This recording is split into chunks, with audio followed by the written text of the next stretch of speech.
Don't worry, I'm here. Just dealing with a little bit of a earbud emergency. Glad to have you. Whether you're listening on your radio, streaming the show online at extrasports1300.com, or you've downloaded the Extra Sports 1300 app, sponsored by Diversus Health, mental health and well-being for all. Week 14 ends tonight with Cincinnati and Dallas, and that means it's time to report for game day at Hooters of Colorado Springs with craveable wings, ice cold beer, plenty of big screen TVs, and the world famous Hooters Girls. It is the number one franchise in the league. Tonight, catch the fan filler 10 boneless wings, fries, a dressing, and a drink for only $16.59. Get into Hooters of Colorado Springs for all the football action. And yes, a veritable cornucopia of sports topics await you leading up to Westwood One's coverage of Cincinnati and Dallas. And I'd love to get your thoughts on today's topics. You could call or text the show. The number is the same, 719-247-1313.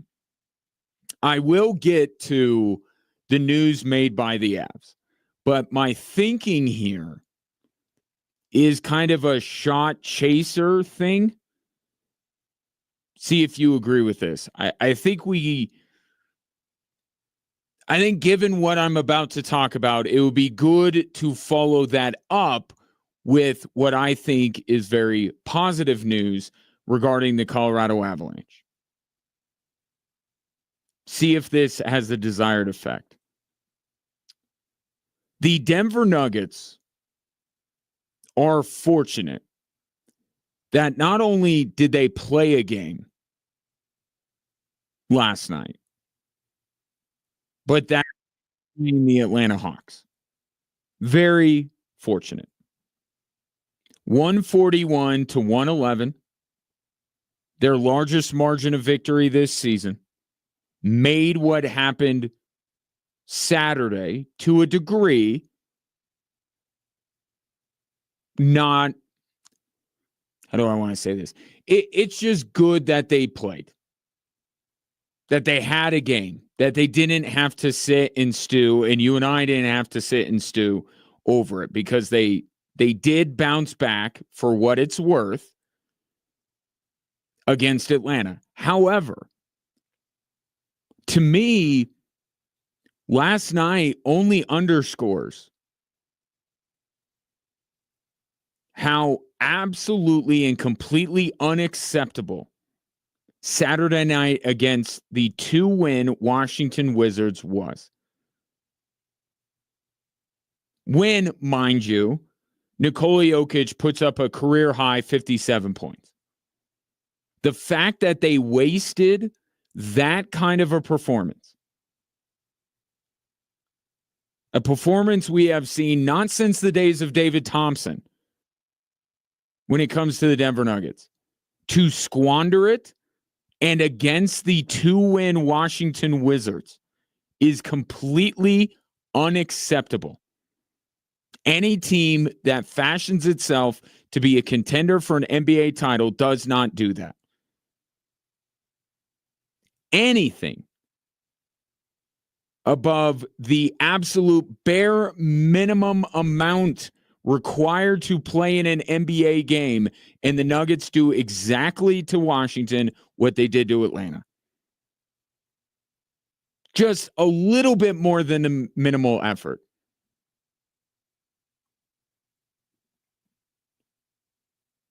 They're coming off of a measuring stick game against Cleveland where, quite frankly, they did not measure up.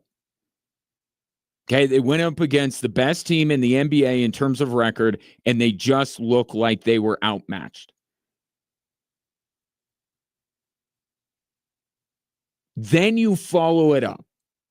Because the one thing that you can count on with the Denver, outside of nightly brilliance, courtesy of Nikola Jokic, is that after a loss, they will bounce back. They're something like 21-8 over the last calendar year during the regular season when it comes to following up losses with wins. It's one of the hallmarks of this team. Okay, they can have bad nights, but they will bounce back. And Saturday they did not, in a game that it was inexcusable to not bounce back. If you want, coming off of the Cleveland game, can you pick a better game to have than the 2-win Washington Wizards? That is the epitome. That is the definition of a get-right game. And Nikola Jokic puts up 57 points, and you can't muster a win. And not only do they not muster a win, they didn't even lose at the buzzer. That was a resounding Washington Wizards win.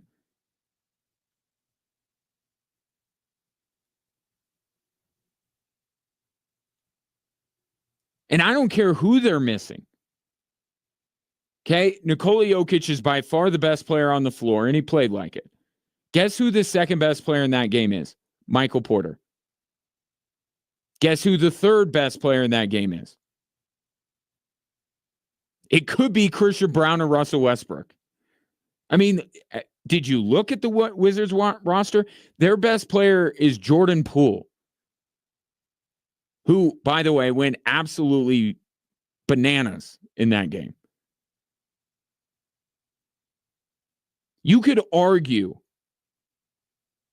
that the Nuggets had the three best players in that game. And that's not hyping up the Nuggets. That's just me pointing out how awful the Washington Wizards are. So you have at least the best two players on the court, one of which puts up 57 points, and you still can't find a way to win that basketball game? That was rock bottom of this Nuggets season. A Nuggets season that the vibes are not great. Okay, we have carried from Game 7, the second half of Game 7 against the Minnesota Timberwolves, up until now, just nothing but bad. Outside of number 15, right? Like I just can't even lump in Nikola Jokic. The Nuggets sans Nikola Jokic. Everything was bad. You lose Kentavious Caldwell-Pope. Okay, Jamal Murray is a decoration on the court for Team Canada. All the consternation around his extension and whether he should get one or not. The discord between Calvin Booth and Michael Malone.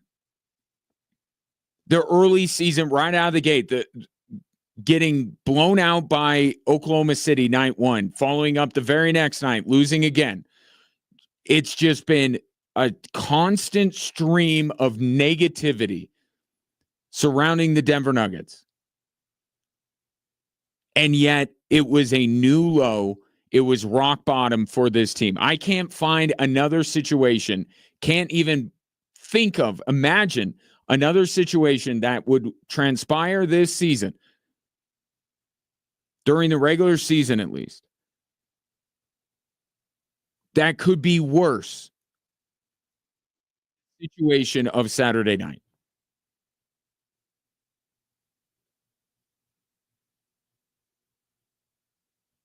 And it's the type of loss that makes you wonder a lot.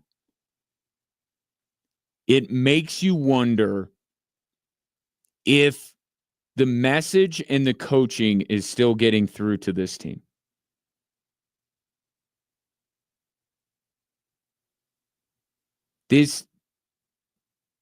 When you hear teams fire a coach, not because of any huge failure, but just we need a different voice. That's the type of loss that precedes that. But in those situations, the coach is not really the problem. Michael Malone's not really the problem. Or at least he's far down on the list. Jamal Murray's a bigger problem. The defense of the Denver Nuggets is a bigger problem. Their bench is a bigger problem. But doesn't Michael Malone have something to do with those things? If the issue is that the message and the coaching is not getting through, that it's falling on deaf ears, I'm not saying that Michael Malone would deserve the blame here. But what do you do in that situation? You've seen it before in numerous sports. In every sport. Coach isn't their biggest problem, but what's the old adage? Easier to fire the coach than the players. I want Michael Malone to get fired.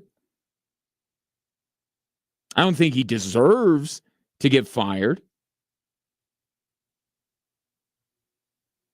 But the coach is easier to fire than the players. And guess what? The Nuggets have a bunch of players on their roster that are unfireable. Not in the way that Nikola Jokic is unfireable,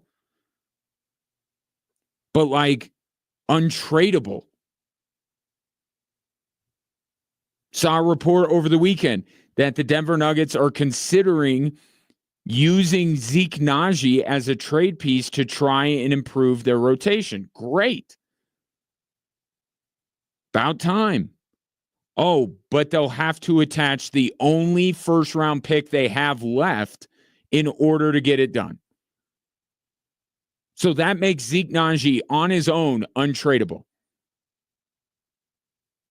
Jamal Murray right now, not just because we haven't reached December 15th yet, which I believe it's either December or January 15th, where players that sign an extension in the offseason can be traded. But I'm not even talking about that. I'm talking about his value.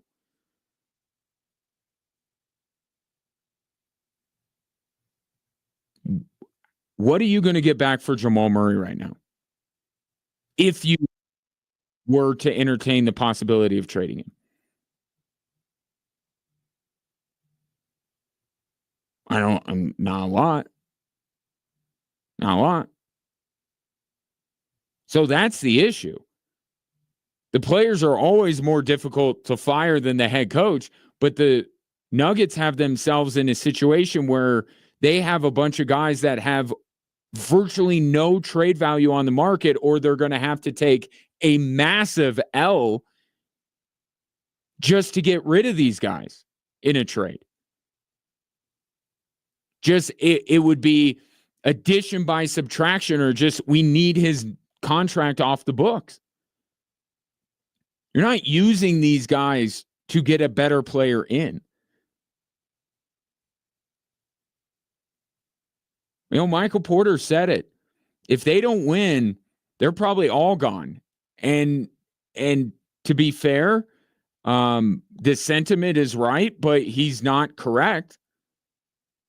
The only two candidates to be gone are him and Michael Malone, two guys that are far down on the list of people that the Nuggets should consider parting ways with. But how do you get better?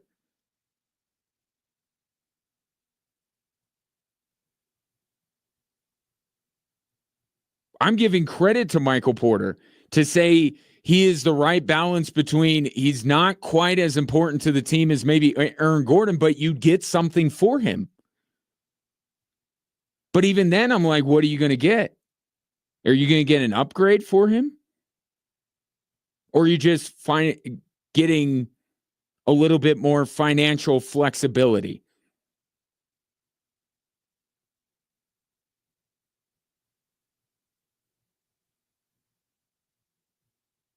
It was good that the Nuggets bounced back. Not even good. They had to bounce back. So no pats on the back, no attaboys for going out there and handling business against the Atlanta Hawks. That was a prerequisite that you blew out the Hawks. You couldn't just win. You had to blow them out, and they did that. But it doesn't wipe away what happened on Saturday, and it doesn't erase the questions that came up after that game. And now you just wonder, when's the next time? That's the state of affairs with the Denver Nuggets. When is the next time that we're going to be questioning so much about this team to the point where you ask the question of whether the all-time leader in wins, which he just got to this year, mind you, is the only available avenue for the Denver Nuggets to improve their situation?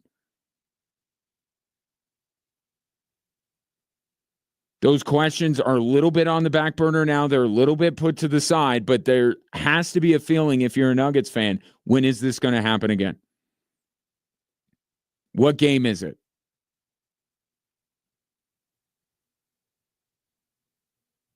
(719) 24/7 1313. And the biggest shame of all of it is that this is the conversation rather than the fact that Nikola Jokic put up 57, followed by more than 40. Put up unbelievable back-to-back nights. And this is the conversation. Because on Saturday against a hapless Wizards team, the Nuggets as a whole could not even muster up the minimal amount of effort that it would have required to blow the Wizards out of the water. 719 24/7 1313. So there's the shot. Here's the chaser. Avalanche did really good today. Really good. Talk about it next.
It's easy, I think, to see what happens this weekend with the Colorado Avalanche and go, all right, let's give this a little bit more time. 2 wins, 2 good goalie performances. But then if you do that, if you just say, all right, well, maybe we've got it figured out, and you wait till the next time it goes south, then you're behind. Right? You've wasted that much more time when you could have already addressed the issue. And despite a very good performance against the Red Wings the other night, the Avalanche said, we have seen this for a year and a half. Georgiev is not the guy, and we need to find someone who could be. And today, they think they've found that guy in Mackenzie Blackwood, who they acquired for Georgiev, along with other pieces from the San Jose Sharks. This is the meaningful change that the Avalanche could have done. I've been saying it. This constant, shuffling of veteran backups culminating in Scott Wedgwood, it's not going to fix the problem. Georgiev is the bigger problem. But there just aren't a lot of options.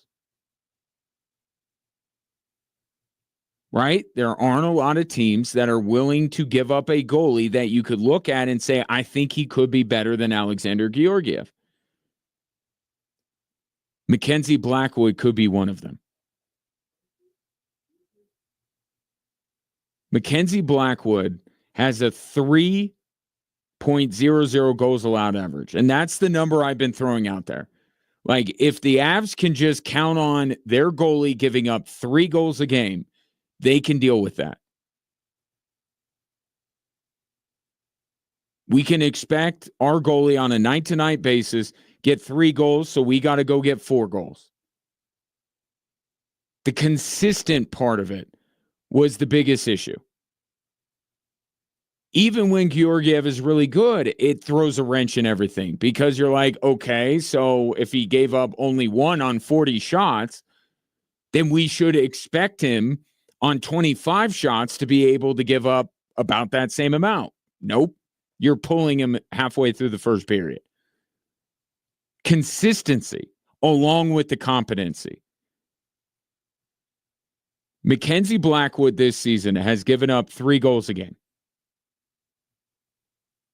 But you look a little bit deeper at the numbers. He has a 0.91 save percentage. Stops 91% of the shots he faces. His GAA is somewhere, I don't know, in the 20s.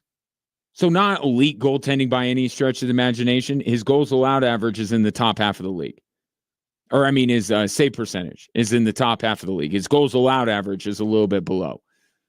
But you look at those 2 numbers, and then you throw in the fact that he has faced the 5th most shots of any goalie in the NHL playing for the San Jose Sharks. He stopped 91% of the shots he's faced, and he has faced the 5th most shots of any goalie in the league. There's room for improvement. There's a reasonable expectation that he could be better than 3 goals allowed a game. For a frame of reference, the Sharks gave up the 5th most shots in the NHL. Georgiev faced the 25th most shots of any goalie. There weren't going to be many options for the Colorado Avalanche to really address the biggest problem, and that is Alexander Georgiev. But yet, Chris McFarland has. He's found that one. Maybe the list is 3 names long. Mackenzie Blackwood is one of them, and he got him. This is the type of move that you can really put the Avs back in the Stanley Cup conversation.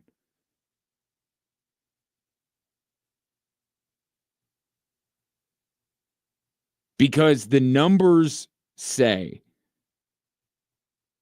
that Mackenzie Blackwood has been a better goalie than Alexander Georgiev, and he's in a worse situation. This is where you can really think of the Avs as a Stanley Cup contender, having addressed this.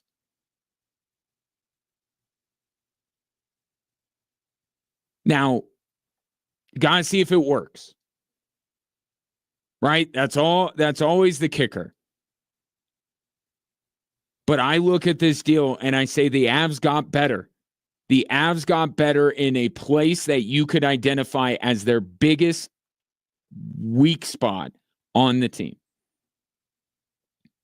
They addressed their biggest need far in advance of the trade deadline. And that's another part of this where I give Chris McFarland a ton of credit. Now, we're very impatient. Right? And just look at our NFL culture. One game and we're losing our minds. We're making grand assumptions about every team in the league after one game. Right? We do that. And it's fine. But we have to acknowledge it takes time to address the needs of a team.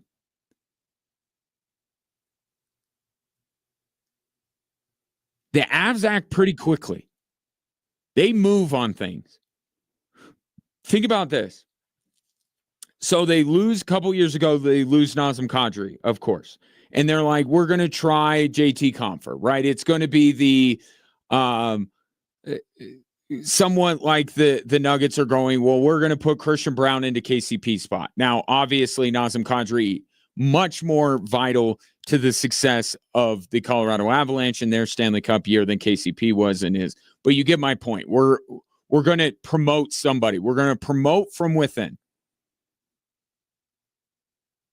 Didn't really work. JT Compher goes elsewhere. They go out and get Ryan Johansson.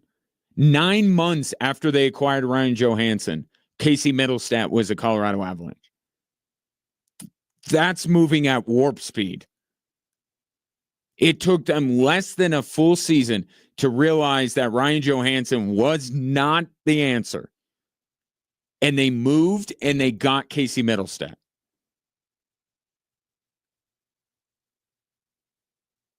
You know, talking about how long the Broncos have toiled trying to find a quarterback, how long the Avs after Patrick Waugh were toiling trying to find. I mean, these Avs 9 months, 2 seasons, not even 2 full seasons after they win a Stanley Cup. They've gone to their third option, their third second line center.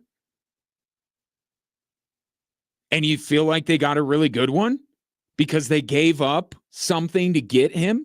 And it wasn't just, we're going to go bargain bin hunting here. We gave up something of value, Bo Byram, to get Casey Middlestat. You know, quickly the Avs moved. And even with Georgiev, they moved pretty quick. They didn't even wait till the trade deadline. So as impatient as we get, and I'm as impatient as anybody, got to admit, Chris McFarland moved pretty fast on this. Identified the problem, worked towards it. Because just because they acquired Mackenzie Blackwood today does not mean Chris McFarland picked up the phone yesterday and called up Chris Greer and said, hey, you want to make a deal?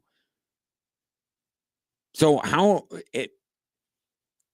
many days, how many weeks ago did Chris McFarland pick up that phone? Because Mackenzie Blackwood wasn't going to be Justus Onninen's replacement. Mackenzie Blackwood is a goalie in his prime that is putting up some decent numbers despite having a dearth of talent around him. If you're calling about Mackenzie Blackwood, you're calling to acquire a starting goalie. And what do you think that's going to cost? Probably your starting goalie, and retaining 15% of his salary, and throwing in Nikolai Kovalenko and a pick.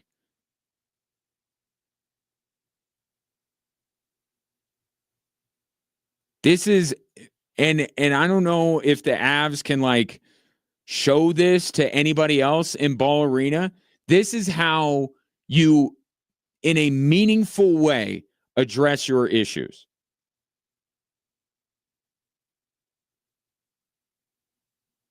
This is how you identify something is not right with your team and make something happen. This is how you go after another championship instead of just hoping that one comes to you. Kind of feels like the other team that occupies Ball Arena is just crossing their fingers, hoping that a championship comes their way. The Avalanche are going after it by addressing their biggest need months in advance of the trade deadline. Kudos to Chris McFarland.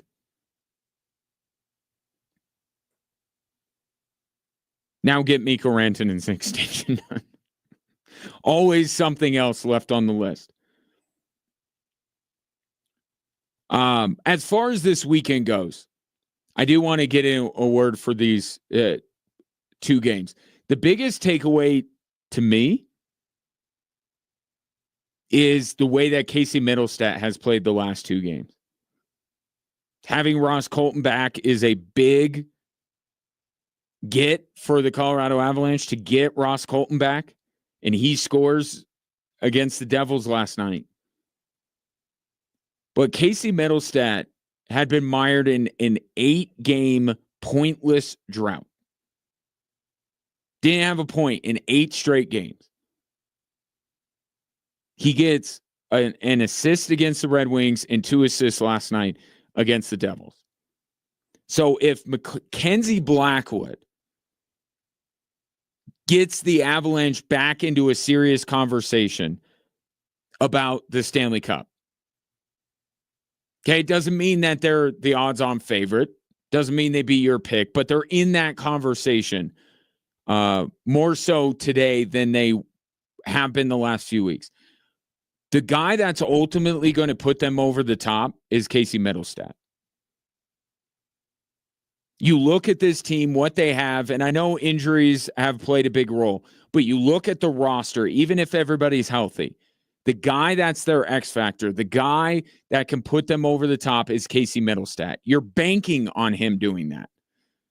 And for large stretch of the season, including about the last 2 weeks, you weren't getting anything from this guy. So the most significant development from these two games was never going to be, wow, Wedgwood and Georgiev played well on back-to-back nights.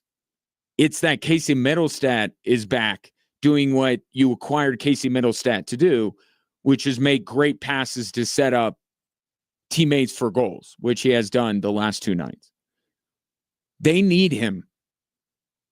It sounds crazy, right? You have Nathan McKinnon, you have Cale Makar, you have Mikko Rantanen, you have Devon Taves, you have Arturi Lehkonen, you have all these quality players, and you have arguably the best trio in all the NHL, and you still look at them and you're like, I don't know that it's enough. Casey Middlestat is a guy, he don't have to be Nathan McKinnon. He doesn't even have to be Nazem Kadri, I don't think, of the Stanley Cup run. But if he's a good second-line center, and you saw this in the playoffs, like he did not contribute in the postseason, really. If he contributes regularly, and now you have Mackenzie Blackwood, and if that works, Avs are in business. 719-247-1313. Take your thoughts on the acquisition of Mackenzie Blackwood from the San Jose Sharks, or if you have some thoughts on what has transpired with the Denver Nuggets this weekend, I'd love to get those at 719-247-1313. More Drive Time Sports on this Monday right after this.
It's the most wonderful time of the year, and we want to make it even better with $1,000 towards your winter wish list. Use it for shopping, travel, or to treat yourself.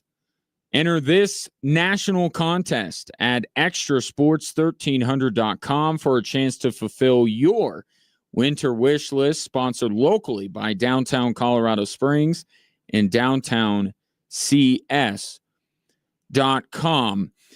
Sticking with hockey for a moment, because something that stood out to me over the weekend was the way that Air Force played. Tough weekend for Colorado College, but rightly didn't they just flip-flop with Providence?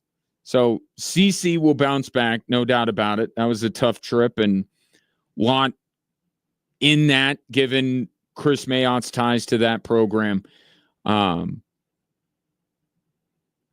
But what Air Force did, I thought was significant. We were talking about the Nuggets after that loss to the Cavs and how they performed against the Wizards the next night. The game that I called alongside Tyler Mon on Altitude was an absolute gut punch for Frank Serratori's team. No doubt about it. Absolute gut punch. They were outplaying Niagara that entire game. This is a conference game. It means a lot. It's at home. It's your last series before the break. You get a 5-minute power play in the third period with the chance to take the lead. You don't do it, you lose in overtime. Gut punch. But something stuck out to me.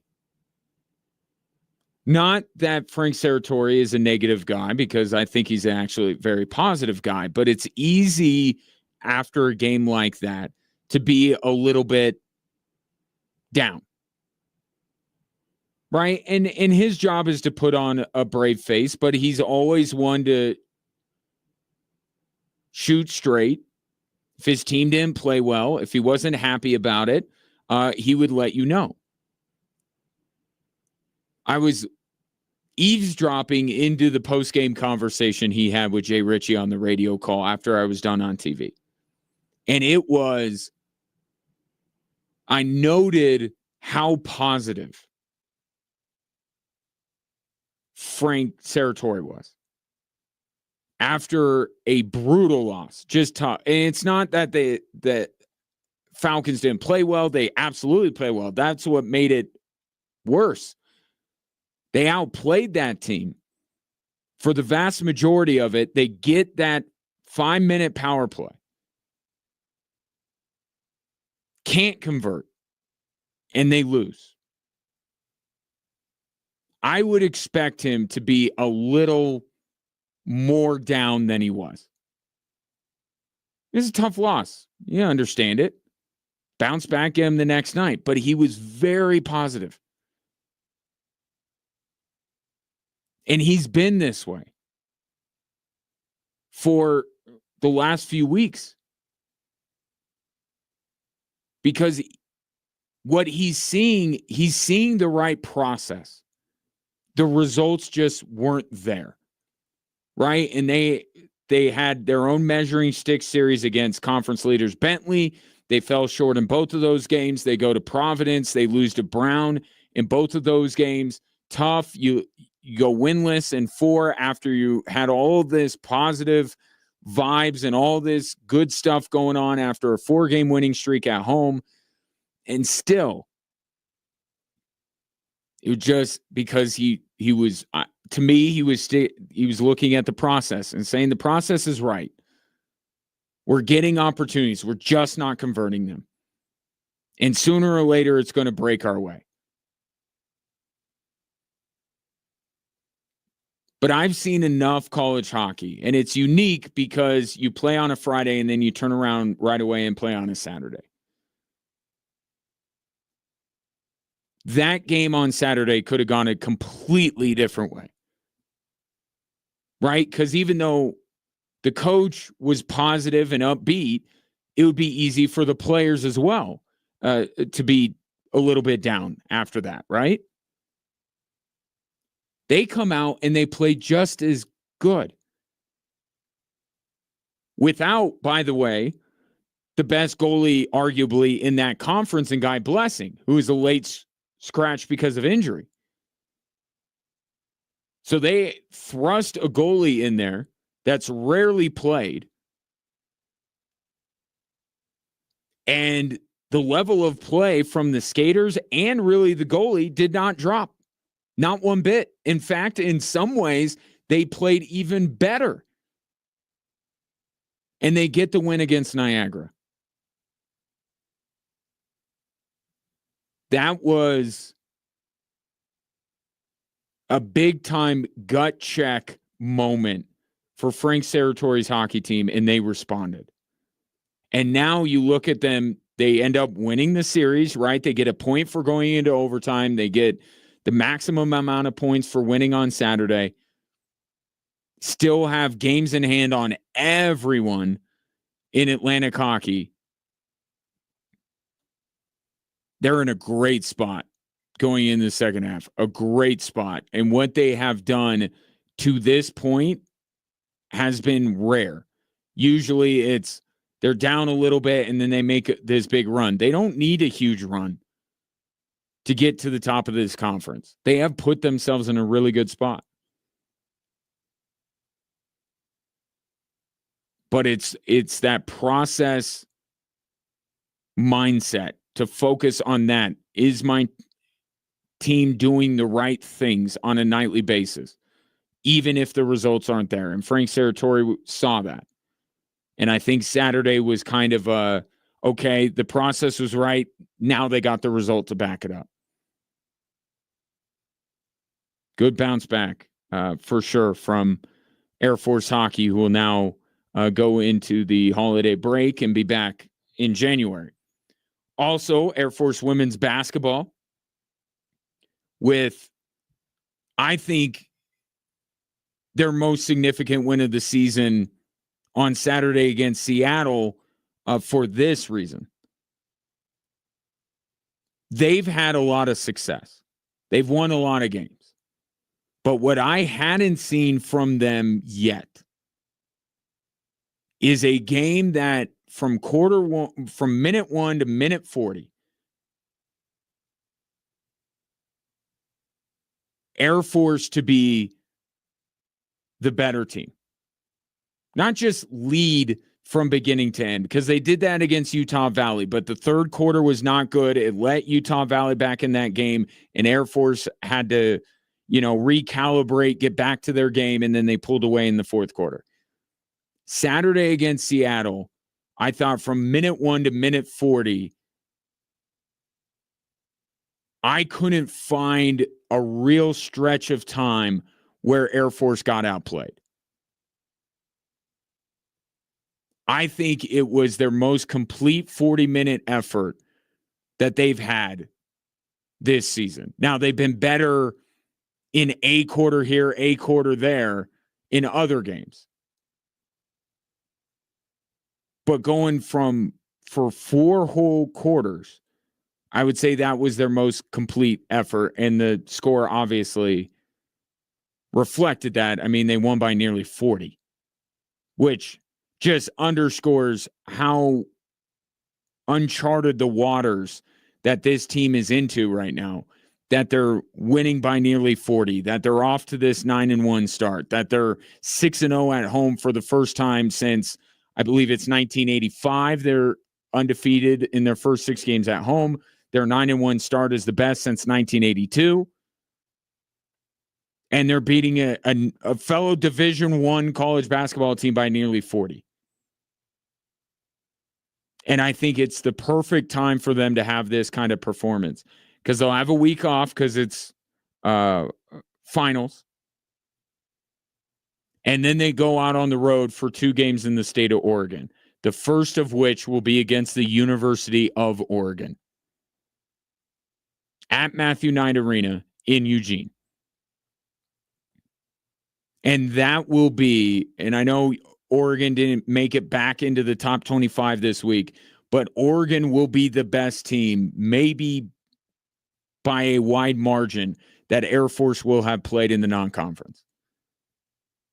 And what do you want going into that game that's going to require your best overall game? Your most complete overall performance of the season leading into it. And that's what Air Force got on Saturday. So now they go to Oregon a week from tomorrow, and then Portland State, and then they get in the thick of it. Then it's the Mountain West season. It's good weekend all around. The men, Joe Scott's team, go down to Frisco, Texas, get a win, halt a 3-game losing streak, and perhaps a new style of play from this Air Force team. You think of Air Force teams, and obviously you have 2 stints of Joe Scott to compare and to see what their identity is, right? That Princeton offense where it's very deliberate. You're trying to shorten the game, right? This is in many ways, the antithesis of Mike D'Antoni's offenses in Phoenix, right? They're using the whole shot clock. They're meticulous. They're playing their game, looking for that backdoor cut so they could get a basket. This is they were playing up tempo. They're running and gunning on Saturday. And maybe that's going to be the trick for them. That with some of the athletes they have, maybe up tempo is the way to go. So we'll see. It felt like a significant change to what I expect to see with an Air Force basketball team, especially under Joe Scott. We'll see if that continues when they get back into action, which is right into, I think they have a game a week from tonight against Northern Colorado, and then I think they're into the conference season. So, good weekend overall for the Falcons, for sure. Light week this week. Academics. That's kind of a thing in the Air Force Academy, so they want to allow their cadet athletes to make sure that they're, that saying, make the main thing the main thing. Well, at the Air Force Academy, this week is the main thing. And then basketball back next week, and then hockey will wait till January. You'll hear more about Air Force's weekend against Niagara tomorrow night. One last Frank Serratori show in the 2024 calendar. That'll be tomorrow night. Hear more about the weekend series against Niagara as well, right here on Extra Sports 1300. Now, coming up next, how about we stick with college athletics? The college football playoff got a lot right, but they still got a lot wrong when they released their final bracket yesterday. We'll get into it next.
Welcome in, Drive Time Sports on this Monday. Ryan Kaufman with you. You can watch the show on our social media platforms now. Facebook, X, Instagram, YouTube, the handle, all the same, at XTRA Sports 1300. Dallas and Cincinnati tonight, which means it's time to report for game day at Hooters of Colorado Springs. With craveable wings, ice cold beer, plenty of big screen TVs, and the world famous Hooters girls, it is the number one franchise in the league. Get into Hooters of Colorado Springs for all the football action. I will say this for the College Football Playoff Committee. Unlike most years, all years, I really don't sit here on the Monday after and go, man, this team really got snubbed. I don't feel that way. I thought the deserving teams are in based on the criteria set forth. Certainly, even if you have some problem with the criteria, I feel like unless you're a Crimson Tide fan, or an Ole Miss fan, I guess, Lane Kiffin's probably stewing. I just have a hard time looking at the teams that got left out and go, man, they were really hard done by. Last year, I wasn't making the argument for Florida State, but certainly many people were. Georgia, I thought, had a better claim for getting snubbed, but it's 4 teams. Like, you're going to have that. With 12, there really shouldn't be. Right?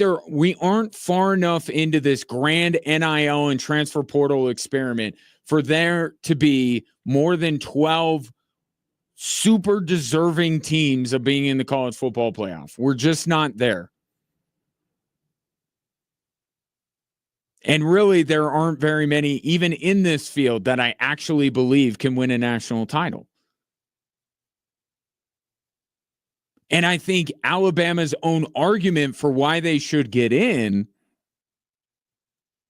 kind of makes my point. Their AD is on social media threatening. Was that what he was levying, was a threat? We're going to seriously reconsider our scheduling because of this grave injustice. He didn't call it a grave injustice, but I'm adding. I'm sure he was thinking it was a grave injustice. Alabama's losses were all against SEC teams. I know they're Alabama, but how do you propose that you change your scheduling? Because the idea is, well, Alabama finished with 3 losses, but they had a harder schedule. Not because you're a non-conference. You know who has I think it's the 3rd or 4th toughest schedule in America? Florida. You know why? Because they're in the SEC. Your only argument really for getting in is that you're in the SEC. You're arguing that you got left out because what? You scheduled too difficult in the non-conference? Like, I'm having trouble. But it's just entitlement. That's all it is. Alabama feels entitled to be in this field, and they look down their noses at anybody that doesn't play in the SEC and many teams that do play in the SEC. I don't think, and it's not just because it's Alabama and you either are an Alabama fan and you think that they deserve all things, or you're not an Alabama fan and you hate them and you rejoice in the fact that they're not in.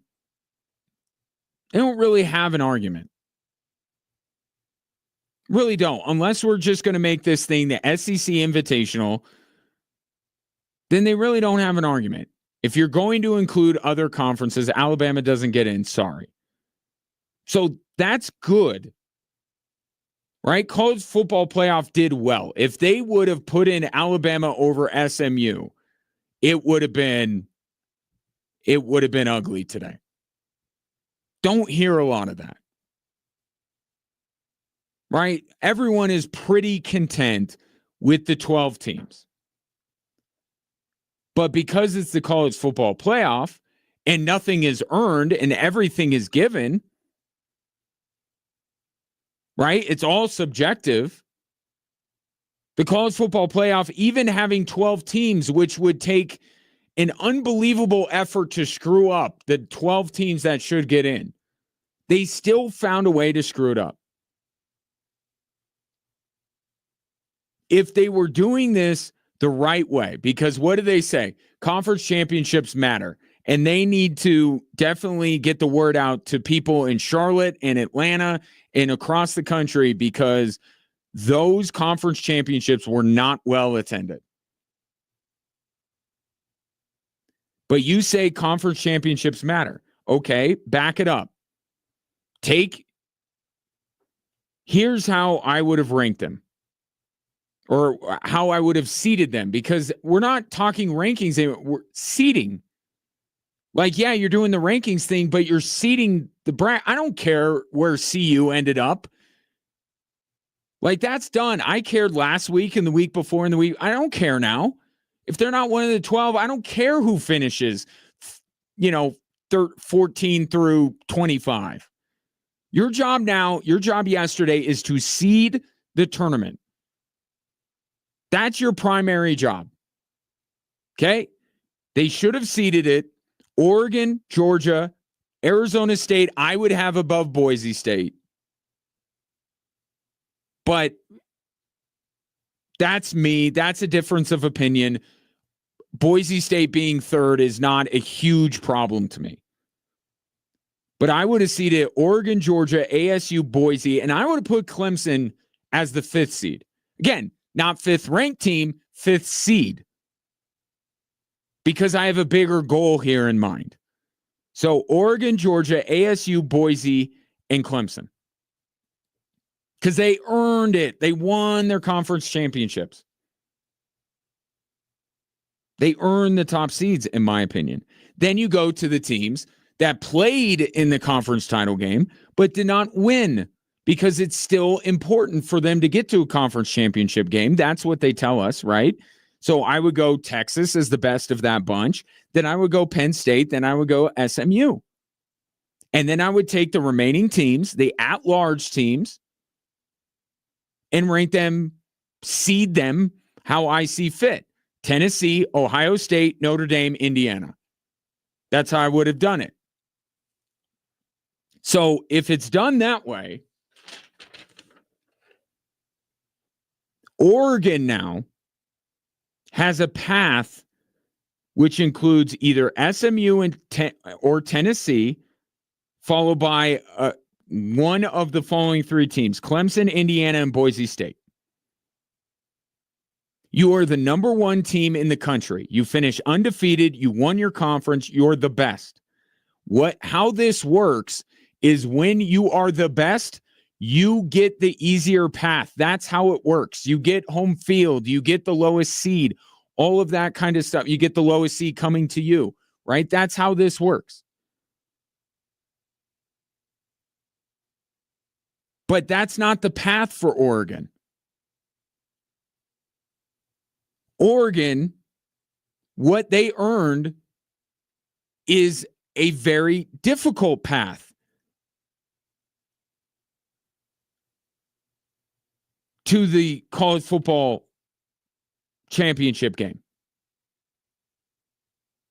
Meanwhile, you have Penn State that I feel like even James Franklin can't screw this up. Look at the path for Penn State. They should waltz into the semifinal, at which point they'll get destroyed by Georgia, but still they would waltz into the semifinal. How does Penn State have an easier path to the college football national championship game than Oregon.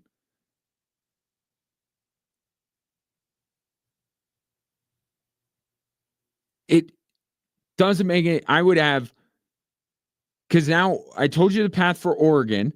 Georgia would be the 2 seed. They would play the winner of Ohio State and Penn State. And then ASU would get the winner of Texas and Notre Dame. Is that the more difficult side of the bracket? You bet it is, as it should be. You're seeding a tournament yesterday. And you seed a tournament giving the number 1 team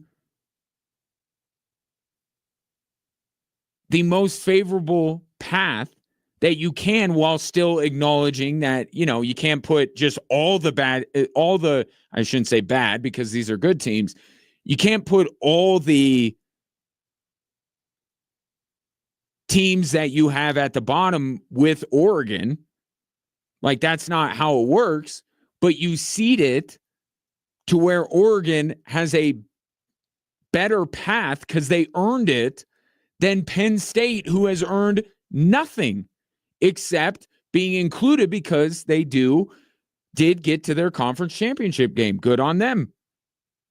They're the 7th seed. They're ahead of Ohio State. They're ahead of Notre Dame.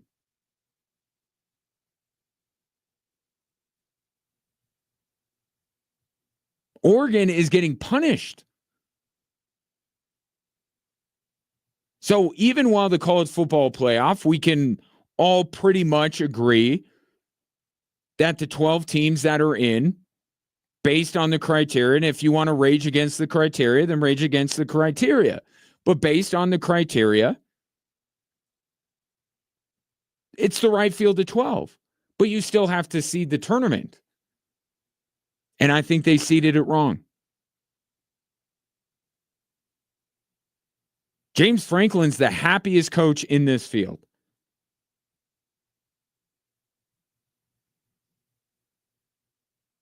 And he shouldn't be. He should just be happy to be there and be getting ready for a really difficult first-round matchup. But this is always going to happen, right? Like, here's the reality of it. So it's not the field. We're okay with the field, but I'm not okay with the seeding. Okay, next year I'll be okay with the seeding and the teams that are in, but there will be something else that I disagree with. And that's not because I'm a disagreeable person. It's because there's too much subjectivity involved in this. It's just too much. I get it. You want to keep a little bit of it in there, right? To differentiate you from the NFL. I mean, everything else you're doing at the college level is aiming to be more like the NFL, but fine. You want to keep one or two things to keep you uniquely college football. That's fine. There's too much subjectivity in this.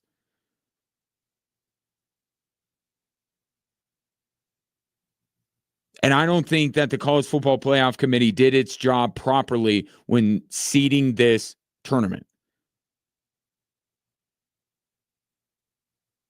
Now, in the end, I think Oregon makes it through because they are clearly the best team in college football.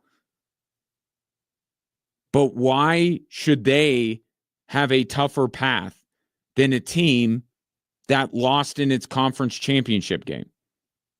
Why should they have a tougher path than the other top seed,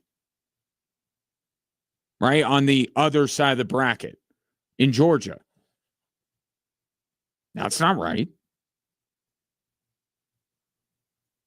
So, yeah, we'll always find something else to complain about because college football in general leaves open the possibility to be criticized because there is too much subjectivity.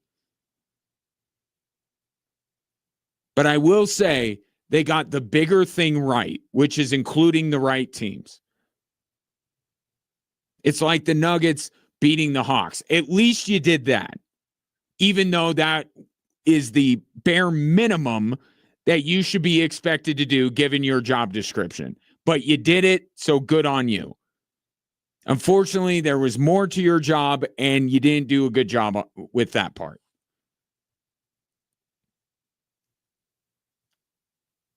Take your thoughts at 719-247-1313. We should hear within the next hour the Heisman Trophy finalists. Hunter, Genty, Gabriel Ward, right? I mean, this is a two-person race, and I'll continue to say this, I don't think it's much of a race. I really don't. I think Travis Hunter is going to win this thing by a fairly comfortable margin. But the recognition of being invited to New York, these other players do deserve it, and they deserve to have the seasons they put together highlighted.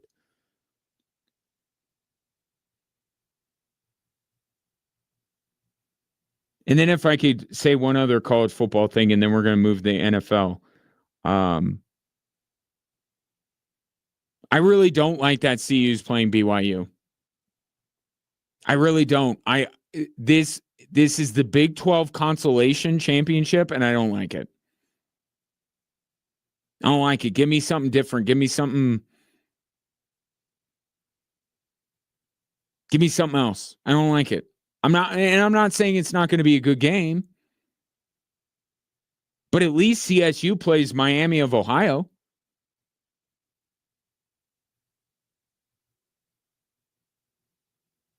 At least it's different.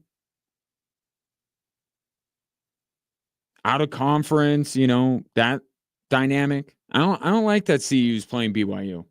It doesn't do anything for me.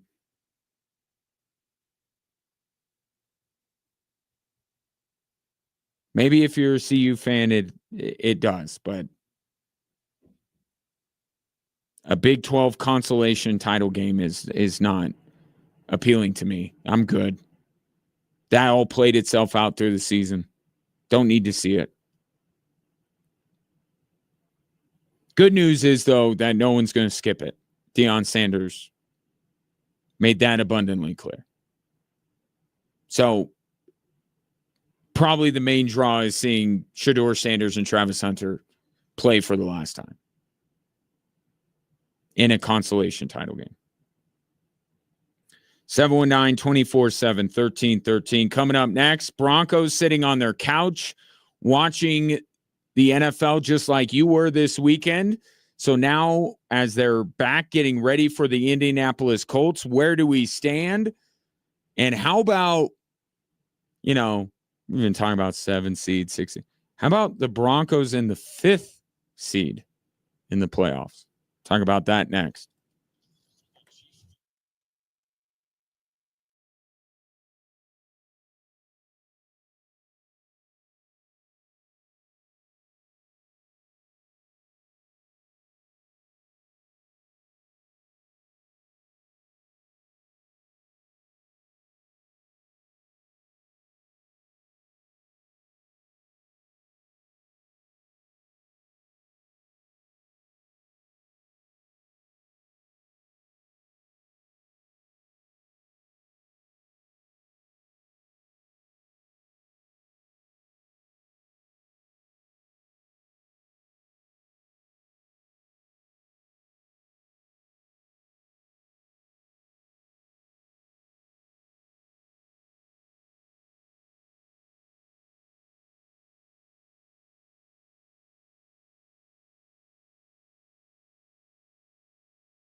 Your texts or calls, more than welcome at 719-247-1313. Tom checks in, says he'd like to see CU play Ole Miss in a bowl game. And to that I say, that'd be a phenomenal matchup. Love to see that matchup.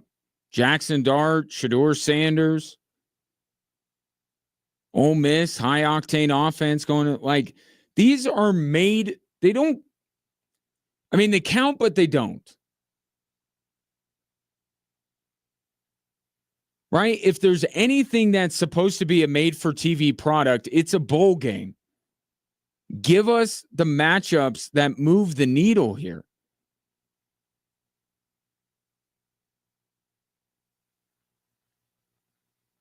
Give me something different. Give me something unique that I could tune into. I've been saying Miami for weeks. I mean, let's really look at it. Of the teams that didn't make the college football playoff, how many of them do people actually want to see play in a bowl game? Right? Fandom aside. Like, we got 12 teams in the college football playoff, and that's obviously we're all going to be watching that. But outside of that, how many teams do you want to watch in a bowl game? CU, Miami, Ole Miss would be one. I'd like to see BYU. I'm not against watching BYU in a bowl game. I just don't need to see it against a conference opponent. The Big 12 played itself out. I'm good where CU and BYU ended up, which was both out of the conference championship game. And really, in the end, that's all that matters. So give me BYU, Ole Miss, and CU, Miami. Or do Mormons versus convicts and go BYU against Miami and Ole Miss against CU. There aren't that many teams that, to the casual fan, just the college football fan, not a fan of any one particular team, that they'd be excited about. And CU Miami would be one.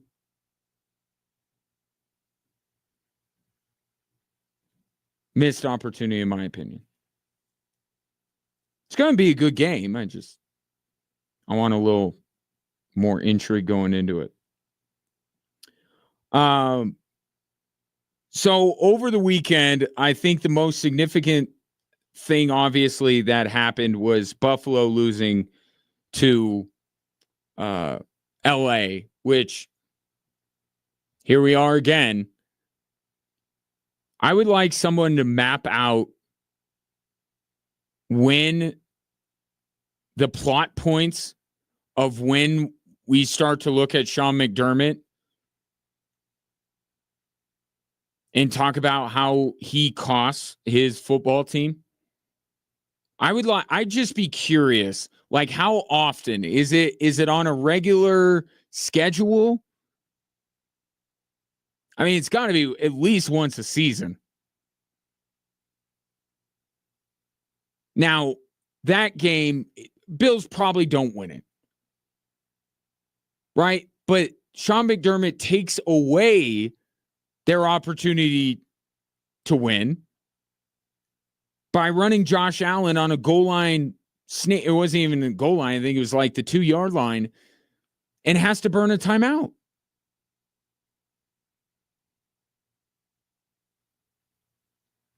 Like, you don't want those for later? And Brady called it out. Like, take 3 shots to the end zone throwing it. See if you can get a touchdown in. If you don't, then it doesn't matter anyway. But you give it a shot, and now you're sitting there with 3 timeouts. Again, chances that they'll win, small, but they're chances. And you could see Josh Allen's reaction like, oh, God. Here we go again. So it didn't cost them the game.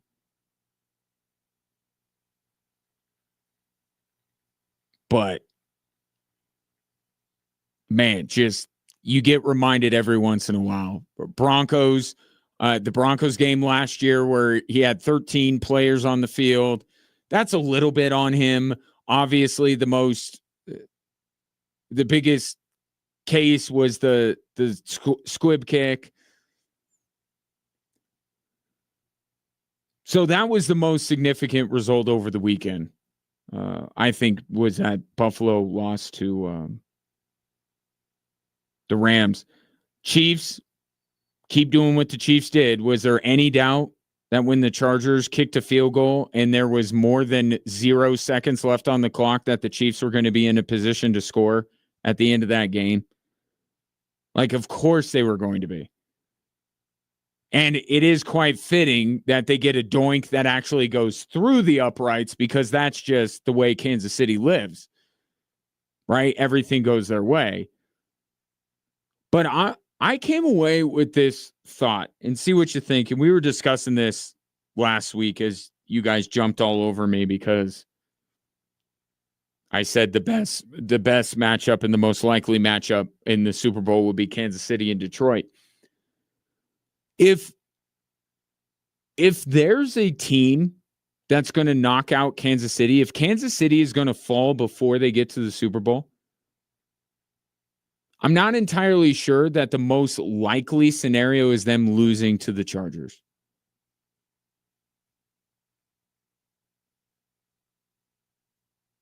I'm not sure that that's not the AFC's best chance to see the Chiefs fall before the Super Bowl. I think it might be the Chargers.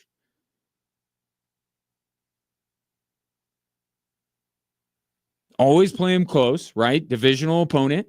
Chargers always play them close. They have a quarterback and a coach that can match up with Mahomes and Reed. I'm not saying that Harbaugh and Herbert are better, but you have a talented quarterback. You have a really good coach. Not every team that Kansas City will encounter has that. They also play a style of football where you could see the Chargers running out the clock at the end of the game. It didn't happen last night, but with their ability to run the football, right? Keep Mahomes off the field late in a game, wind down the clock to keep even Mahomes from being able to drive down and win the game. They play a style. And that's why I said, all those weeks ago, when James Cook went off in that game, I'm like, well, maybe Buffalo now has finally pivoted and become the team that we've been begging them to become in order to beat the Chiefs, which is more running. Stop going down the field in 3 or 4 plays with Josh Allen's arm and giving it right back to Mahomes.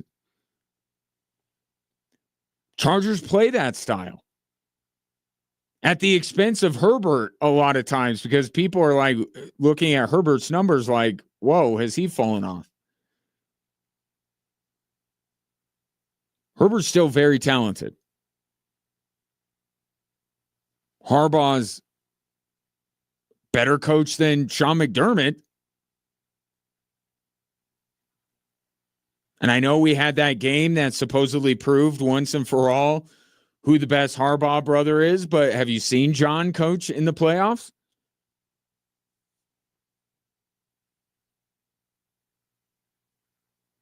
And then it gets to remember the Jets, Patriots, that beating a team 3 times in 1 year?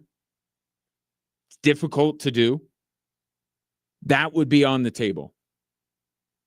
Now, I'm not calling my shot here and saying that the Chargers beat the Chiefs because I was on the record last week saying I don't think anybody in the AFC beats the Chiefs. But if you're really stacking up these contenders, these other playoff teams, I'm not so sure that the Chargers aren't your best bet.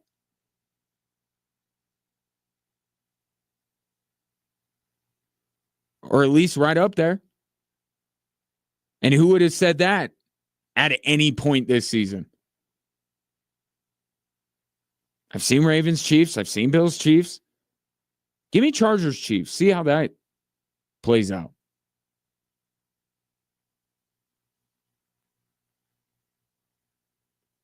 But of course, the chips have got to fall in the right place. We're still trying to figure out seeding.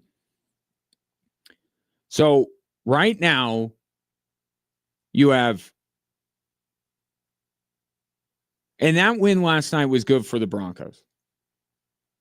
I know if you hate the Chiefs, and I get it. I'm not trying to talk that.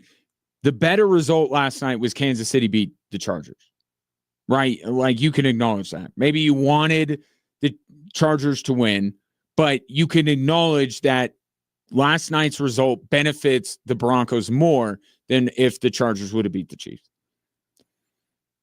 So now, as long as the Broncos take care of business this week, and I've already talked you through the machinations, like if the Broncos beat Indy, beat the Chargers, and those two are tied head-to-head, it would go to strength of victory, which the Broncos would win that tiebreaker. But all that's only possible because the Chargers lost last night. So the 6th seed is very much in play for the Denver Broncos, and it may do nothing for you. It may do everything for you, depending on the matchup. Again, you can't beat Pittsburgh in terms of the best matchup for the Broncos. Right? If it were Buffalo, Kansas City, Baltimore, Pittsburgh, to me, in terms of interest and sizzle, you can't beat the Steelers. Right? Russell Wilson against the Denver Broncos? Absolutely. But also,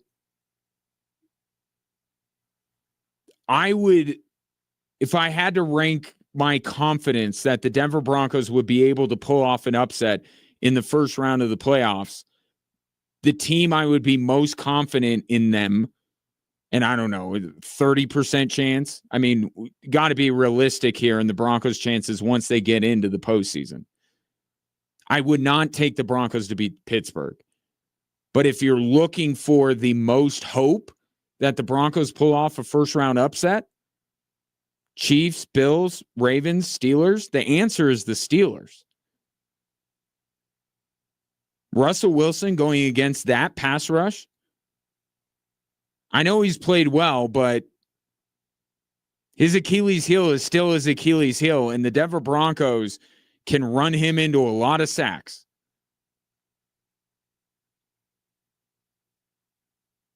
So that's the one. And right now, they would need the 6th seed. Right? They'd need to jump over LA. But what about the 5th seed? What about it? Obviously, same rules apply. Ravens have the head-to-head. So the Broncos would have to either win some tiebreaker way down the line that I'm not exactly sure what it would be. Because it wouldn't be head-to-head, and that'd be a moot point. They basically have to win more games down the stretch than Baltimore. Baltimore has the Giants. That's not going to help. Home against Pittsburgh. I know it's home, but Lamar Jackson against the Steelers. At Houston. And then home against Cleveland. Not saying it's super likely. But I could see the Ravens falling at some point over the next 4 games. Most likely would be a home against Pittsburgh or at Houston.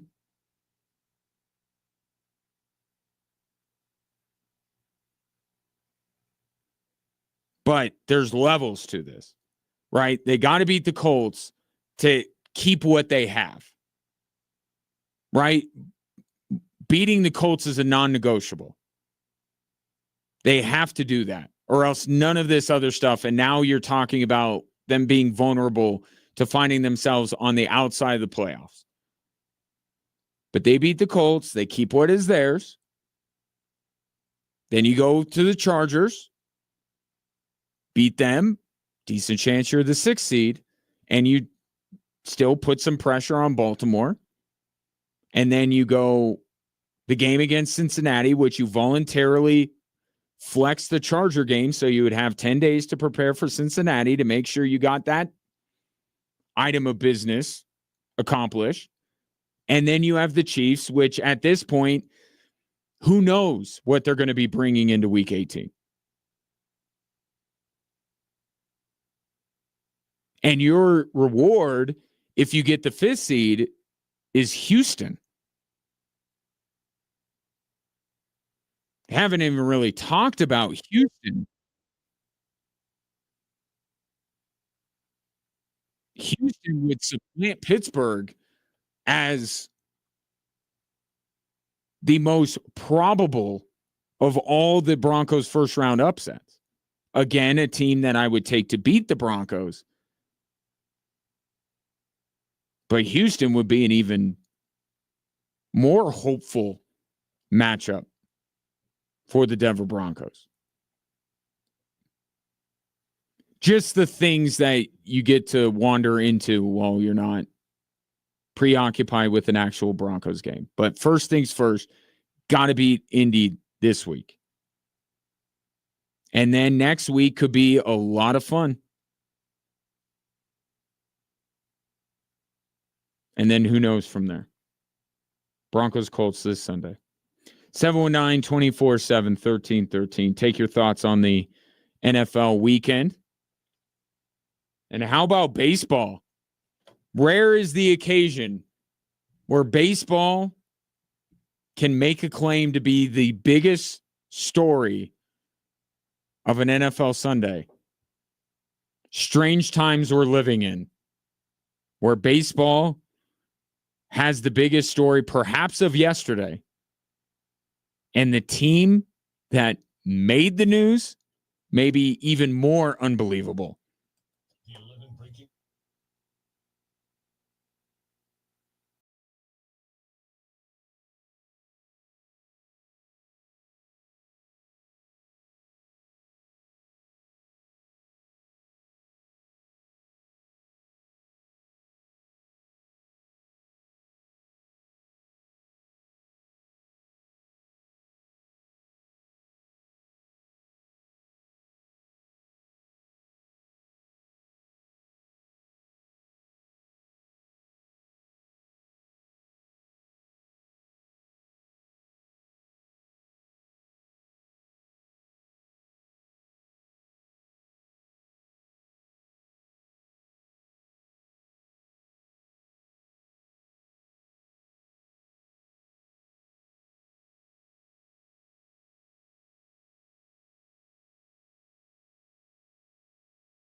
It is very rare that baseball can steal headlines away from really any sport, if we're being honest.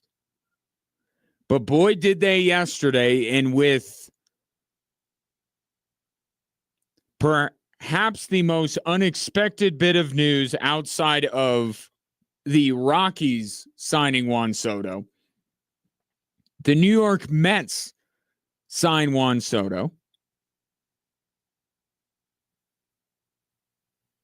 to a 15-year, $765 million contract, which I can't even wrap my head around. By the way, no deferred money, and if they up his average annual salary, they can avoid him having an opt-out. So this thing is going to get up to $800 million before all is said and done.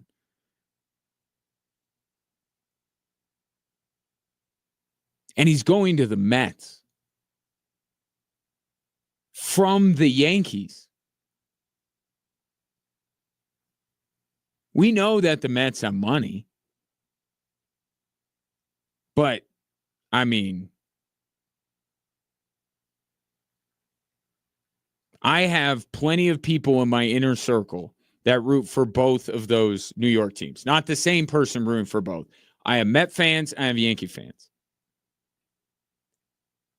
As over the moon as Met fans are, the Yankees are the polar opposite. This is unthinkable that something that the Yankees desire can be taken from them by the Mets, by little brother, not little brother, like weird cousin. That feels like but you ever have a cousin who, maybe your family's a little bit better off, so you get some cooler stuff than your cousin does, and all of a sudden your cousin shows up and they have the newest Xbox or PlayStation. You're like, whoa, wait a minute. No, I'm supposed to have those things.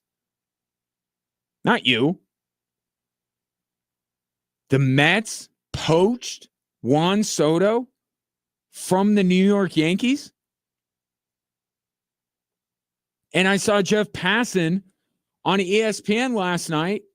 Oh, see if I have this clip, because it really is better if you hear the actual clip. Come on. Right here. Okay, so he was on with Scott Van Pelt last night, and this sentence that he uttered is it's mind-boggling.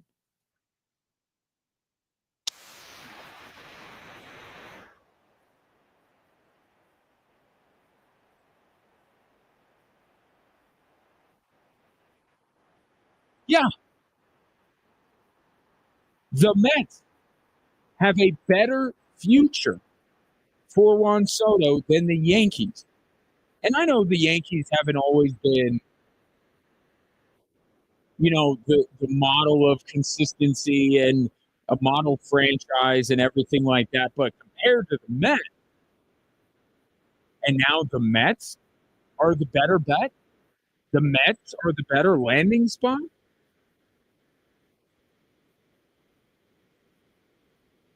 This is nuts. Even more nuts than a professional athlete getting 15 years and $765 million when it's really going to be about $800 million when all is said and done with no deferred money is nuts. That's nuts. But the fact he went to the Mets and picked the Mets over the Yankees?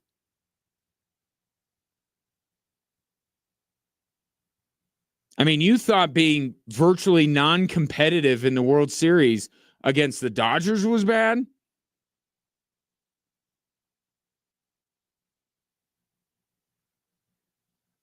I heard Dan Patrick talk about this on his Above the Noise commentary. Yeah, we're living in a unique time where two of baseball's unicorns are getting these contracts.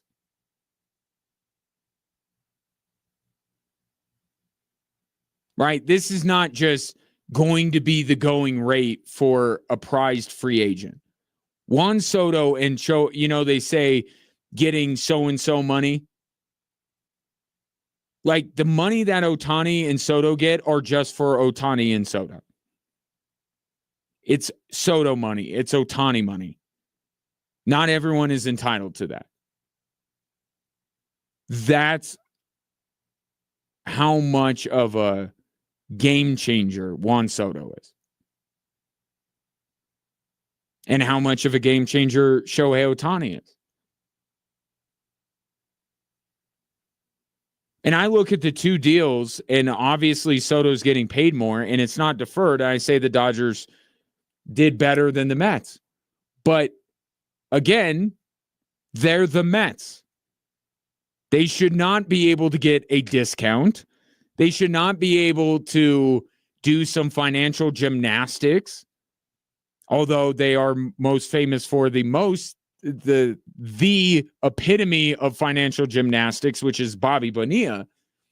But it's like the Dodgers can get away with some of this stuff, right? The Mets can't. The Mets have got to pay every dime for Juan Soto, and no tricks, no deferments.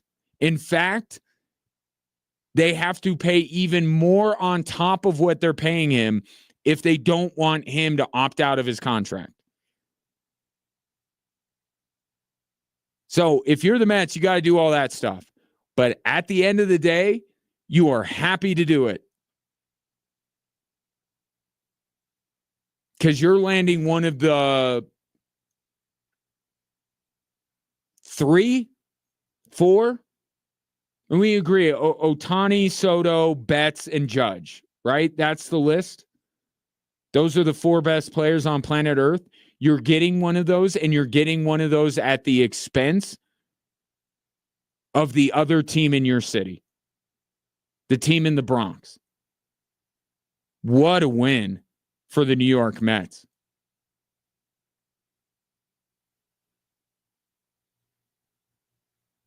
Meanwhile, 90% of the teams live in poverty. Remember when the A's broke the bank the other day by signing Severino to a $67 million contract? Never before heard from the A's franchise, which, by the way, is absolute crap. By the way, that they signed this guy for that much money. They leave Oakland, and now all of a sudden we don't make enough money. And then they go out and sign Severino. Like, that's absolute garbage. That's John Fisher for you. But the A's pay $67 million, and it is like just mind-numbing that the A's would pay $67 million for somebody, and the Mets just paid $765.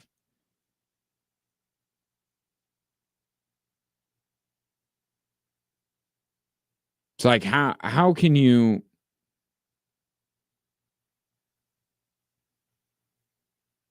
I mean, because the others, if I want to localize it a little bit, the other part of this story is like, forget it. Just if there was any point where you were going to trick yourself into thinking that there'd be something for the Rockies at some point in it, forget it. Just stop. You have the Dodgers in your own division. Now Juan Soto is going to be playing with the Mets. You have the Braves. Like, just stop. It is just so soul-crushing. And maybe the Rockies aren't the greatest example because Juan Soto and Ohtani could have stayed in the American League, and the sentiment around the Rockies would probably be the same. How about a team like... How about the Brewers? Brewers seem to do a lot right. Right? good farm system, make some shrewd trades. And it's just like, you have no chance. Like, don't even bother. Because that's the thing here. There's not one evil empire anymore. It's like 5 evil empires. The Mets are now an evil empire. The Dodgers are an evil empire. The Yankees are an evil empire. The Astros are an evil empire. They're all evil empires.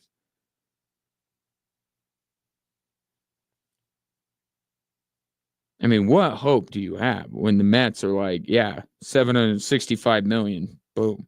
I know it's just Juan Soto money, but I mean, there aren't teams that can even offer that. Right? It's the same thing with Ohtani.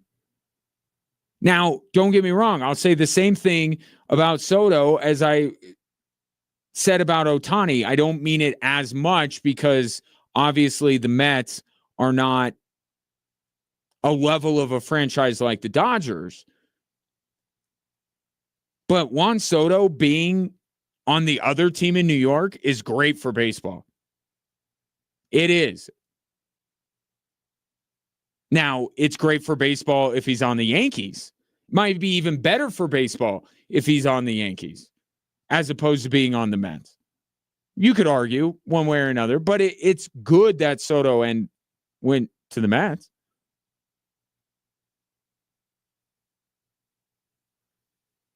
So now it's like you got, 4 teams in Major League Baseball that are worth watching.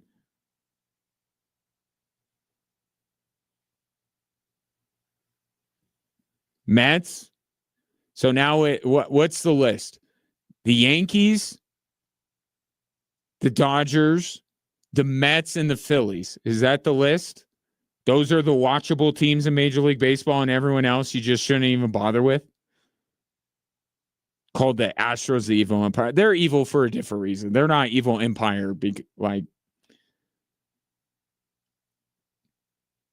it's good for baseball, but bad for baseball in Cincinnati and Pittsburgh and Denver and Miami and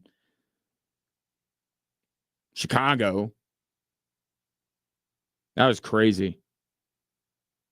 They thought he was going to get 600 million. 700.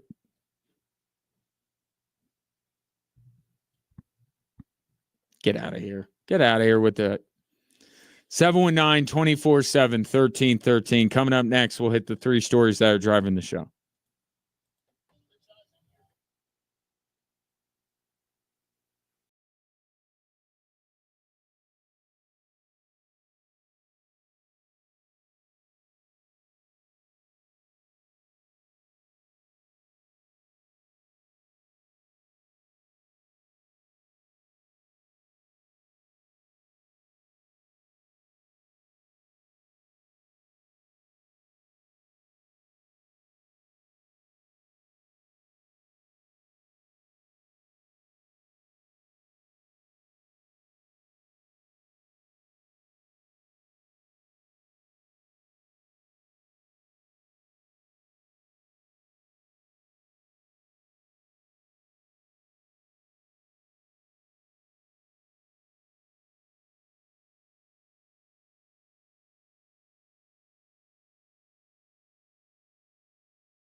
Hello there. Drive Time Sports into the stretch run. We got Cincinnati and Dallas coming your way at the bottom of the hour. Ryan Kaufman with you on this Monday. Hopefully you're staying safe out there on the roads. It snowed a little bit more than we thought it was going to, didn't it? No, the joys of living in Colorado. 719-247-1313 is the number if you want to get your thoughts in before we part ways. Let's start the hour with the three stories that are driving the show, shall we?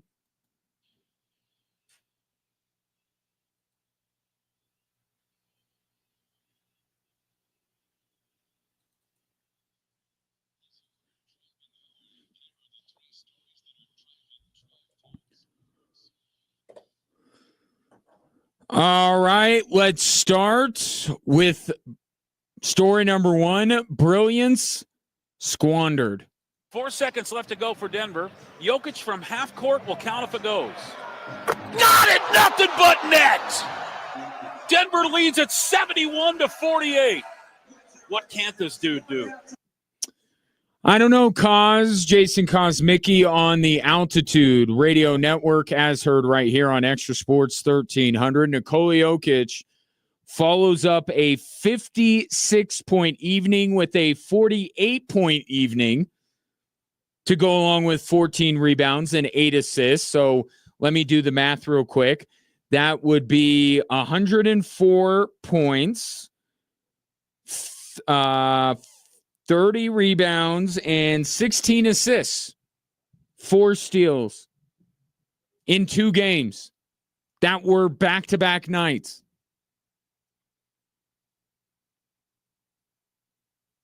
Are we sure he can't win the MVP?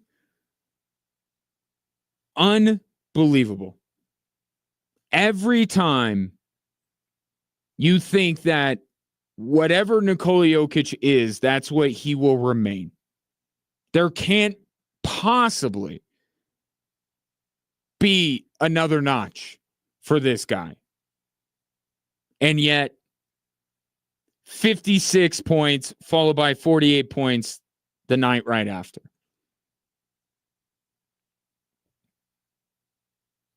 He is first or second in the NBA in points, rebounds, and assists. He's on pace to notch a season-long triple-double, and he's putting up scoring nights that we have never seen this guy put up before. And yet, it can't be fully celebrated. Because while last night, the Nuggets were able to use that to propel them to a victory, 141-111, the night prior, when he had the better night of the two, it was completely squandered. Because the rest of the team did not bring even one little bit above the absolute bare minimum to be to an NBA game. And they lost to the Wizards, the 2-win Wizards, who are now 3-win Wizards and may not win their next game for 2 months. The Nuggets are extremely fortunate they got the opportunity to play the very next night. And they are fortunate that they were playing Atlanta. Could you imagine if last night's game was like against Oklahoma City?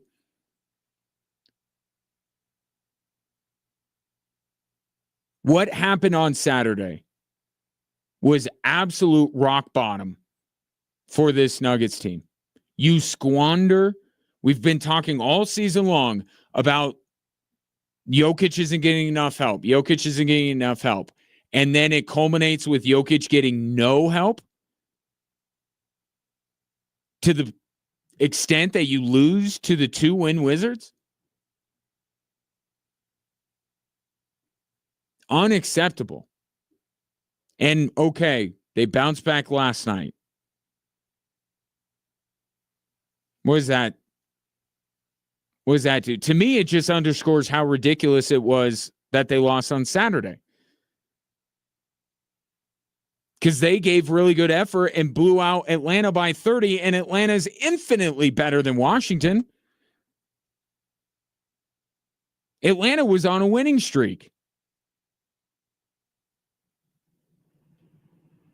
Unacceptable. And it's the type of loss that makes you wonder if Michael Malone is still being heard. He knows what's wrong with this team. He's telling you every single night. He's showing you by giving Jalen Pickett time. Look at how bad this guy is. And I'm supposed to rely on him? Michael Malone knows what's wrong with this team. And he's shown enough in his career that I think he kind of knows maybe how to fix it. Or at least fix it a little bit. Make it a little bit better. He can at least identify the problems with this team. But maybe the message isn't getting through. Nikola Jokic,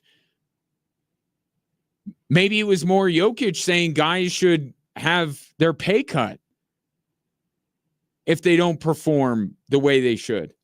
Maybe that's what got through to this team, not anything Michael Malone said. Michael Malone is hardly their biggest problem.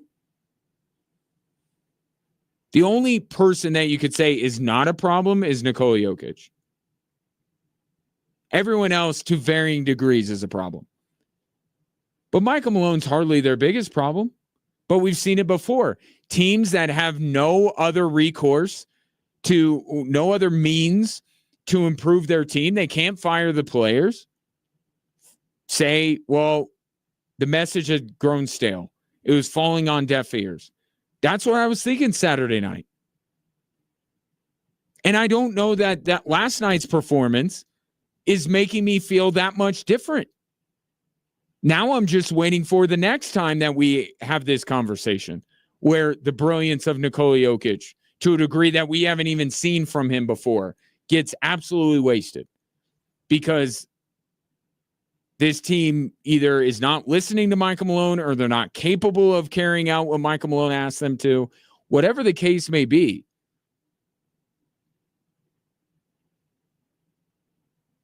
if this season ends up where it's heading, somebody is going to have to pay.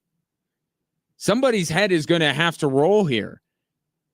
And it's probably not going to be the most deserving, but it's going to be the easiest. It'll be Michael Porter traded because he has some value at this point, unlike Jamal Murray. It'll be Michael Malone because Calvin Booth is keeping down the Kroenke's luxury tax bill.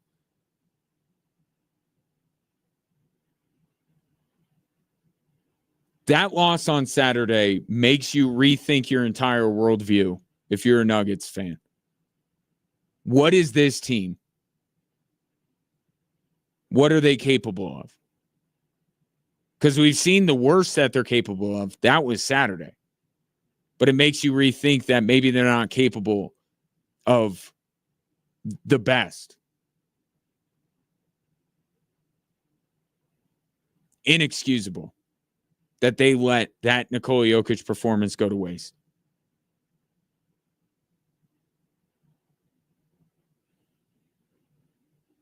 But as a little bit of a different look, let's go to the other team that calls Ball Arena home, subject of story number 2. He rims it behind the net. Middlestad waiting out in front. And Ross Colton, welcome home. More like Ross Colton. He shoots and scores. Welcome back to the score sheet, Ross Colton. Connor McGahey on the Altitude Sports Radio Network. Avs finish off a weekend sweep. They took down the Red Wings, followed by the New Jersey Devils. I think the most significant part of the weekend was the play of Casey Middlestad. The return of Ross Colton is big, no doubt about it. But Casey Middlestad is the X factor for this Avs team. If he performs in the playoffs, this is a team capable of a deep run. And he had gone 8 straight games without a goal or an assist. They need him if they're going to win a Stanley Cup. And maybe Casey Middlestad getting back to it a little bit here over the weekend. We'll see if that's the turning point for him and he starts producing on a regular basis. But the best thing out of the weekend, if we want to extend the weekend into today, which we should all be so lucky, is the move the Avalanche made today as they acquired Sharks goaltender Mackenzie Blackwood, essentially in exchange for Alexander Georgiev. It was essentially a goalie swap. Kovalenko goes one way, Avs get some minor league guy back from the Sharks, they trade picks, whatever. The headline is Blackwood for Georgiev. And there aren't many guys out there that would be seemingly available via trade that you could look at and say, I think he's going to be better than Georgiev. As low of an opinion as you might have against Georgiev, think about the guys that would actually be available. Not many of them could you realistically say would be better than Georgiev. Mackenzie Blackwood's one of them. The guy has faced the 5th most shots in the NHL this year, and he has a respectable 3.00 goals allowed average and a 91% save percentage, facing the 5th most shots in the league. By comparison, Alexander Georgiev faced the 25th most shots of any goaltender in the league. There, you look at the numbers, there is a real path here for Mackenzie Blackwood on a better team like the Avs to be exactly the goalie they need to replace Alexander Georgiev. And Chris McFarland got this item of business done well before the trade deadline. Did not wait for other suitors to emerge. He probably identified weeks ago that he had to make a move. And the only ones that came up were like the deal to get Wedgwood. But he knew, as well as I did, because I was saying it on air, that you're not going to really fix the goaltending problem by recycling backups. To really attack the root cause of their issues, you have to replace Georgiev. And Chris McFarland went out and got a guy that you can truly believe can do that. So you have back-to-back wins, Casey Middlestat coming alive, Ross Colton back in the lineup, and you get a replacement for Alexander Georgiev. And just like that, it's all still possible for the Colorado Avalanche. This is what it looks like when an organization is aggressively pursuing a championship, instead of projecting and hoping and wishing like somebody else that occupies Ball Arena right now. Kudos to Chris McFarland and the Avalanche. And we'll see Mackenzie Blackwood on the ice here shortly for the Colorado Avalanche. 719-247-1313. Take your thoughts on the 3 stories that are driving the show. It was the Avs win last night was story number 2. Blackwood story number 3. Just in case you're like, hey, you only did 2 stories. I did 3. 2 Avs, 1 Nuggets. 719-247-1313. Bengals Cowboys at the bottom of the hour. But one more segment left here on Extra Sports 1300.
I didn't plan this, but it kind of works. It's the most wonderful time of the year, and we want to make it even better with $1,000 towards your winter wish list. Use it for holiday shopping, travel, or to treat yourself. Enter this national contest at xtrasports1300.com for a chance to fulfill your winter wish list, sponsored locally by Downtown Colorado Springs and Downtown CS.com.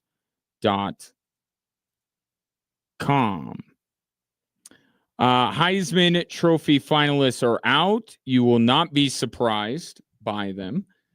It will be Travis Hunter, Ashton Genty, Dylan Gabriel, and Cam Ward. All four are the right choices. All four are deserving, as I said earlier on in the show, to have their seasons highlighted because they were all brilliant in what they did. There is just one, though, that can win the Heisman Trophy, and there is one that is clearly above the others. When something as remarkable as what Travis Hunter has done this season happens, you must reward it.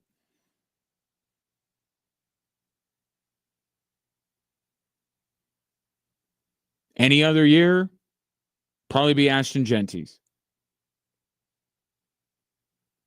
I think the other two are also Rands in this. But at least Dylan Gabriel has a bigger prize that he can play for. But the right four choices, all four of them were outstanding. I don't want to shortchange any of them. Kind of fell apart there at the end for Miami, but where would this team have been this year without Cam Ward? And Dylan Gabriel coming into Oregon, leading the nation's best team and breaking records and everything. And then Ashton Genty being an absolute beast. There's no, we got to find one other guy. No, all four very deserving to be invited. All four had tremendous seasons. Travis Hunter just had the best, and was the best player in college football. That's what this is. But the arguments that are going to be made against him are value arguments. If Travis Hunter was on Boise State, would they be in the college football playoff? If he was on Miami, if he was on Oregon. Now, I think that Boise is the best argument to that.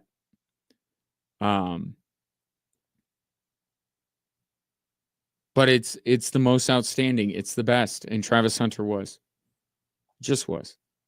So I'm sure that this week it will be a civil discourse on social media, and whether it's Boise State fans, Colorado fans, Oregon fans, or Miami fans, they will all take the result in stride and congratulate the winner and not say anything nasty about any of them. Or they won't, because that's how it's always been. But those are your Heisman candidates. As far as tonight's game goes, I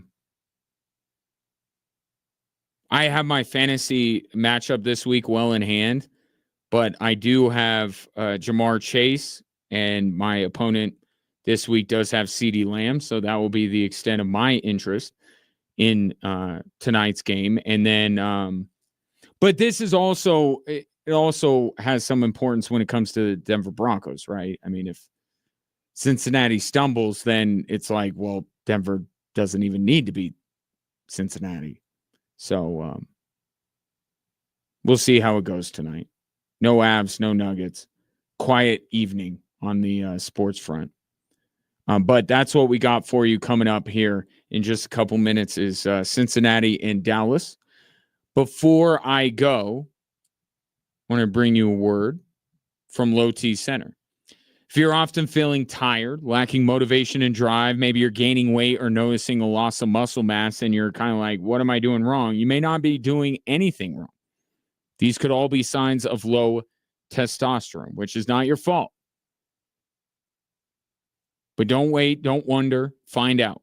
At Low T Center, they make it easy to get your levels checked. It's a simple blood test, and with their on-site lab, you'll get results back right then and there. And if it is low testosterone, know that you're in the right place to have it treated because they specialize in this, and they specialize in treating low T with testosterone therapy for each patient. And for established patients, they even offer a convenient physician-monitored at-home treatment plan that ships directly to your door.